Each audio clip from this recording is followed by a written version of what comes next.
Ripoti ya uthenzi wa Meya Alex Muteti na Dennis Lubanga anakema ukuwa miaka 23 na 33 kiatanisio ala maathiwe na mwaone maobisa ma polisi sokoni wa Kibwezi kaunti ya Makueni kabindani kama andamano ma amuika majenzi yonania makuye kumana na kuwa muno kumana na maomesi ma isasi ala makwatie. Ripoti ya ndagitali munene ula watoise uthenzi o nyumbani ya kusubia Meya ku ya Makindu Mwandu Grace Midigo iweta aile makuye mali ya kukwata utethio wa Metoke Ken. Ainena na andiki mama vote na uthenzi umuneni wa musie wa Alex Muteti Bernard Mutunga ni wawetani undu wa kumacha.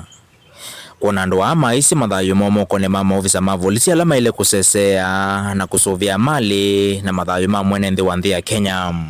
Palikuwa na risasi, tukaona iliingilia upande wa nyuma mgongoni na ikatokea mbele upande wa abdomen. Then the report ikaonyesha kwamba palikuwa na bleeding nyingi, palikuwa na a lot of bleeding which was due to some injury on the vessels at the back.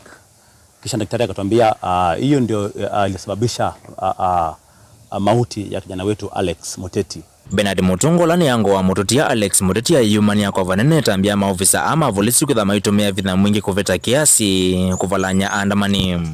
Alex alikuwa ni kijana mzuri kwetu kama familia, alikuwa kijana mtiifu tu, hakuwa na mambo mengi. Alikuwa mtulivu, angesumbua yeyote.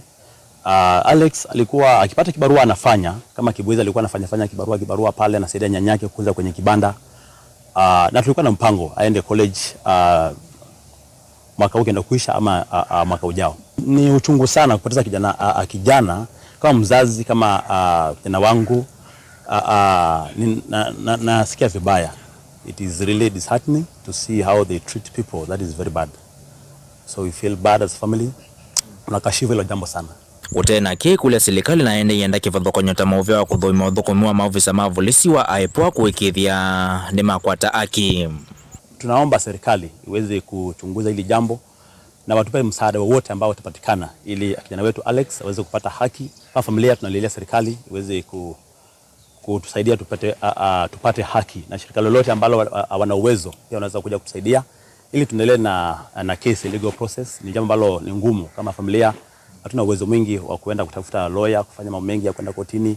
Hivyo ni kilio tu kwa serikali waweze kutusaidia ili kijana wetu aweze kupata haki, na kama familia turidhike katika hili jambo. Mutongo TV kuma Makindu kaunti ya Makueni, Nyeneta wa Ken Mulinge.